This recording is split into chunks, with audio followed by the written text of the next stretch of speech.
మొన్న రాష్ట్ర వ్యాప్తంగా వైఎస్ఆర్సీపీ ఇచ్చిన పిలుపు మేరకు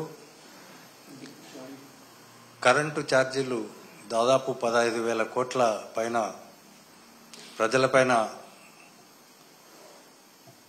భారం మోపారని, ఆ భారాన్ని తగ్గించాలని చెప్పి రాష్ట్ర వ్యాప్తంగా వైఎస్ఆర్సీపీ పిలుపునిచ్చిన సంగతి అందరికీ తెలిసిందే.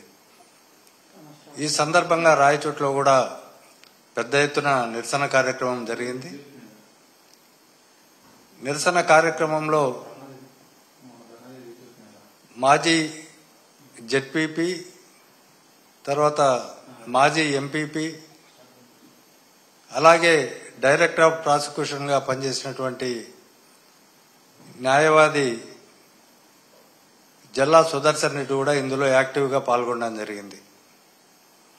రాయచోట్లో నిరసన కార్యక్రమం జరిగిన వెంటనే తన స్వగ్రామానికి వెళ్తూ గాలివీడు ఎంపీపీ ఆఫీస్ దగ్గరికి చేరుకోవడం జరిగింది. అయితే ఇది ముందే పసిగట్టినటువంటి తెలుగుదేశం పార్టీ శ్రేణులు, ఎందుకంటే రాష్ట్ర వ్యాప్తంగా ఒక దుష్ట సాంప్రదాయాన్ని నెలకొల్పిన విషయం గతంలో మనం చూసాం. ఈ రాష్ట్రంలో మున్సిపల్ కార్పొరేషన్స్లో కానీ, మున్సిపాలిటీల్లో కానీ, లేకపోతే సర్పంచులు కానీ, మండల పరిషత్తులు కానీ, జెడ్పీటీసీలు కానీ ఎక్కువ మంది, దాదాపు 90% మంది అధికార పార్టీకి చెందినవారనే విషయం అందరికీ తెలుసు. కూటమి ప్రభుత్వం అధికారంలోకి వచ్చిన తర్వాత రాష్ట్ర వ్యాప్తంగా ఈ సమావేశాలను రసావస చేయడానికి, అదేవిధంగా తెలుగుదేశం వాళ్ళు అక్రమంగా ఎలాంటి అర్హత లేనప్పటికీ ఆ సభల్లో పాల్గొనడానికి వచ్చే ఆ సమావేశాలను జరగనీయకుండా చూస్తున్న విషయం రాష్ట్ర వ్యాప్తంగా మనకు తెలుసు. కడపలో కూడా 2 సార్లు జరిగింది మున్సిపల్ కార్పొరేషన్ సమావేశం లేకి.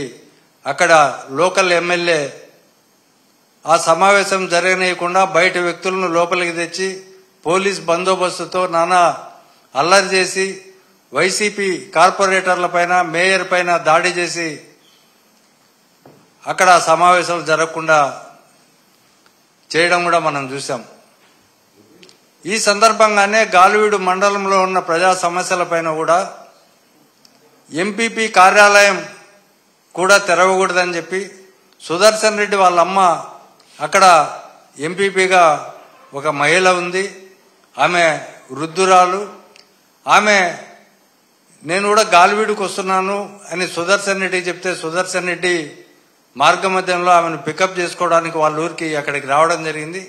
ఇది తెలుసుకున్న టీడీపీ శ్రేణులు 10 నిమిషాల్లోనే చుట్టుపక్కల వారిని అందరినీ సమీకరించి, దాదాపు 100 మందికి పైగా సమీకరించి కారం పొడి, అలాగే పెప్పర్ ఇలాంటివన్నీ పట్టుకుని వీళ్ళపైన దాడి చేయడానికి ప్రయత్నం చేసిన సందర్భం అది. ఈ సందర్భంలోనే చాలా ప్లాన్డ్గా అధికారులతో కుమ్మక్కై అధికారులను ప్రలోభాలకు గురి చేసి, అక్కడ ఎంపీడీఓని ప్రలోభానికి గురి చేసి సుదర్శన్ రెడ్డి దౌర్జన్యం చేశాడని చెప్పి ఒక కట్టుకథ కల్పించి తెలుగుదేశం పార్టీ దాడులను, వైసీపీ పైన చేస్తున్న దాడులను మరుగునపరచడానికి ఒక ప్రయత్నం జరిగింది. ఈ సందర్భంగానే పోలీసులు వ్యవహరించిన తీరు చాలా దారుణమైన పరిస్థితి, ఖండించదగ్గ పరిస్థితి. ఎందుకంటే సుదర్శన్ రెడ్డి జెడ్పీటీసీగా పనిచేశాడు, అలాగే ఎంపీపీగా ఉన్నాడు, ప్రజలతో నిత్య సంబంధాలు, తర్వాత క్రిమినల్ రికార్డు లేదు, అదేవిధంగా సీనియర్ న్యాయవాదిగా పనిచేస్తున్నాడు. అలాంటి వ్యక్తిని ఏదో టెర్రరిస్టులనో లేకపోతే సంఘ విద్రోహ శక్తులను ట్రీట్ చేసినట్టు వీళ్ళు చొక్కా కాలర్ పట్టుకొని అతన్ని ఈడ్చుకుపోవడం అనేది చాలా దారుణమైన విషయం. రాష్ట్రంలోని న్యాయవాదులంతా ఈ సంఘటన ఖండించాలని కోరుతున్నాం.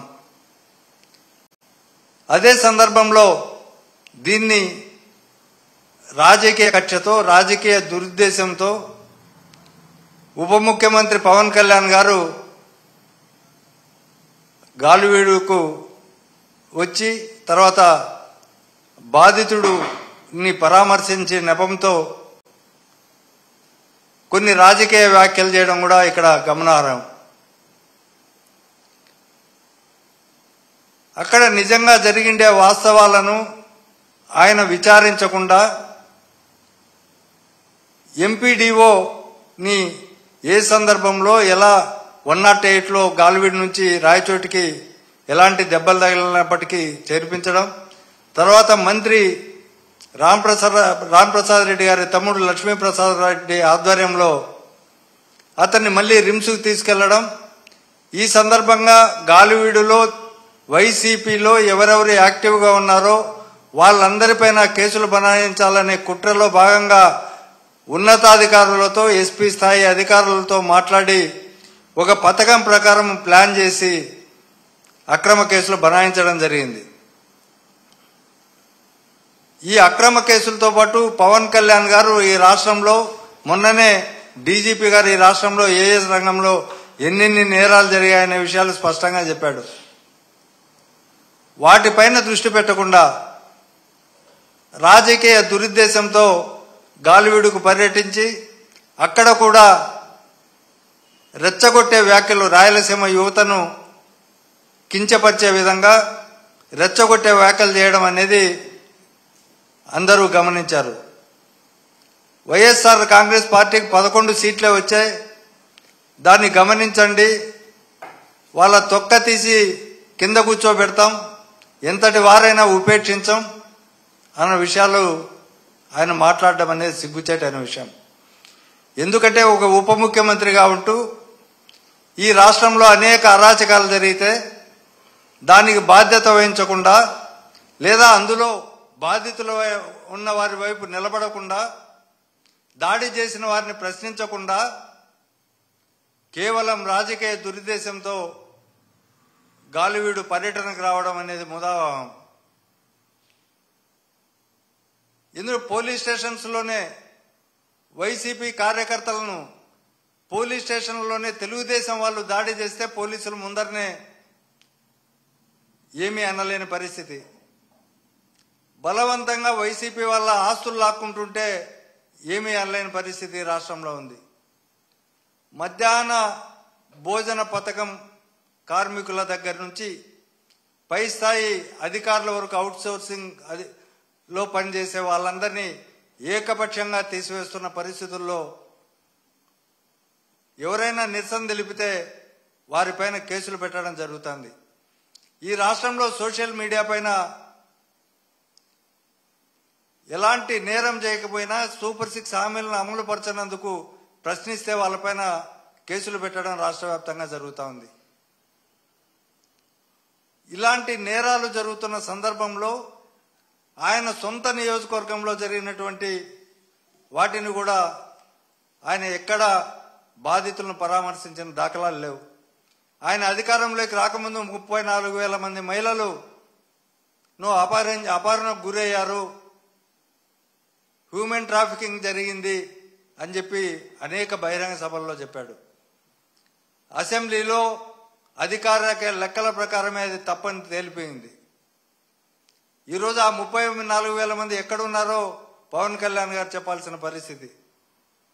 అదేవిధంగా కాకినాడ ఎమ్మెల్యే జనసేనకు సంబంధించిన అతను రూరల్ ఎమ్మెల్యే పంతం నానాజీ ఒక దళిత డాక్టర్ రంగరాయ మెడికల్ కాలేజీలో పనిచేస్తున్న ఒక దళిత డాక్టర్పై బూతులు తిడుతూ దాడి చేస్తే పవన్ కళ్యాణ్ ప్రశ్నించాలా, పరామర్శించాలా, వాళ్ళ ఎమ్మెల్యేని దండించాలా.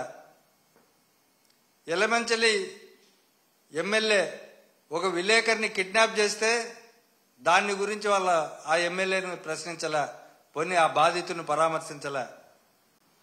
అలాగే నంద్యాల జిల్లాలోని ముచ్చిమర్రిలో మైనర్ బాలికపై అత్యాచారం చేస్తే డిప్యూటీ సీఎంగా ఉన్నటువంటి పవన్ కళ్యాణ్ గారు స్పందించాలా. సొంత నియోజకవర్గం పీఠాపురంలో జాన్ అనే టీడీపీ నాయకుడు మైనర్ బాలికను రేప్ చేస్తే ఆ కుటుంబాన్ని కానీ ఆ బాధితురాలను కానీ పరామర్శించలే. వైఎస్ఆర్ జిల్లాలో తెలుగుదేశం పార్టీ నాయకుడు తన శాఖకై చెందినటువంటి విఆర్ఓపై బీర్ బాటిల్తో దాడి చేస్తే దానిపైన స్పందించలా, దానిపైన ఖండించలా.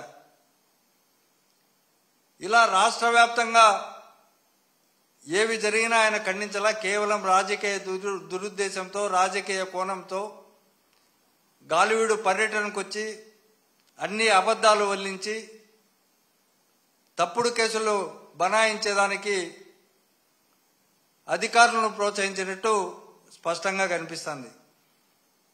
11 సీట్లు వచ్చినా కానీ వైసీపీకి ఇంకా బుద్ధి రాలేదా అని ఆయన ప్రశ్నించడం జరిగింది.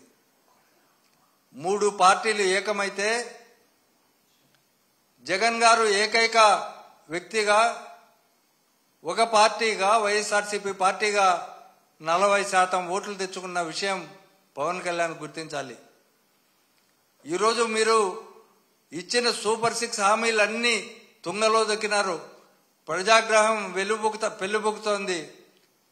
వాటిని నెరవేర్చడానికి ప్రయత్నాలు చేయండి, వాటిని పరిష్కరించండి. మీ ఎమ్మెల్యేలు కానీ మీ ప్రజాప్రతినిధులు కానీ ఇంకో 6 నెలల తర్వాత గ్రామాల్లోకి పోయే పరిస్థితి, గన్మెన్లు లేకుండా పోయే పరిస్థితి లేకుండా తెచ్చుకోండి. ఎందుకంటే ప్రజలు ప్రశ్నించడం మొదలైంది. ప్రజలే ప్రశ్నించడం మొదలైన తర్వాత మీ ఆటలు సాగవు. ఈ సందర్భంగా ఈ సంఘటన పైన సమగ్రంగా దర్యాప్తు జరపాలని,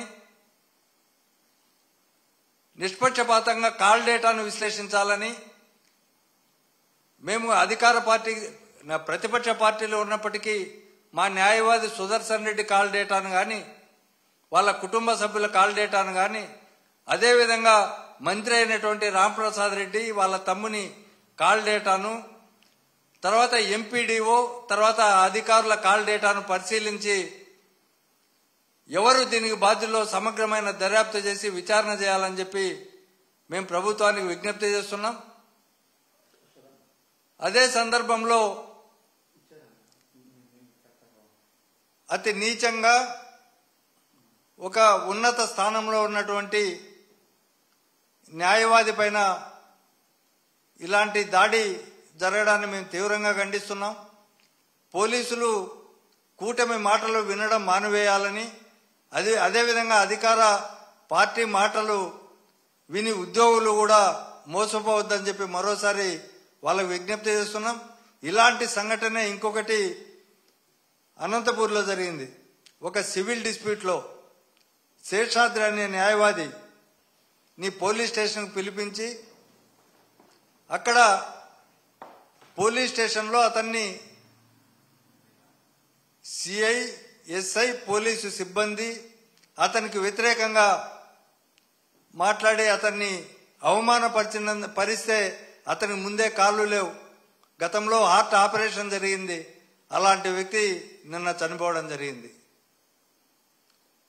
ఇది ఈ దుష్ట సాంప్రదాయాన్ని పోలీసులు కానీ అధికారులు కానీ కూటమి మాటలు విని సివిల్ డిస్ప్యూట్స్ లో జోక్యం చేసుకోకూడదని సుప్రీంకోర్టు, హైకోర్టు తీర్పులు స్పష్టంగా ఉన్నప్పటికీ వీటిల్లో జోక్యం చేసుకుని న్యాయవాది మరణానికి కూడా కారణం అని అయిన సంఘటనను మేము తీవ్రంగా ఖండిస్తున్నాం.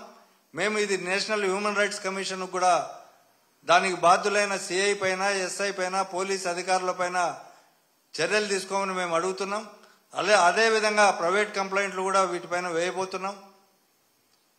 ఈ రాష్ట్రంలోని న్యాయవాద మిత్రులందరికీ విజ్ఞప్తి చేస్తున్నాం, ఇలాంటి సంఘటనలు మనం తీవ్రంగా ఖండించకపోతే ఈ కూటమి ప్రభుత్వంలో న్యాయవాదులకు రక్షణ అనేది కరువు అవుతుందనేది మనమంతా గమనించి దీన్ని తీవ్రంగా ఖండించవలసిందిగా, నిరసనలు తెలియజేయవలసిందిగా రాష్ట్ర వ్యాప్తంగా ఉన్న న్యాయవాద శ్రేణులకు విజ్ఞప్తి చేస్తున్నాం.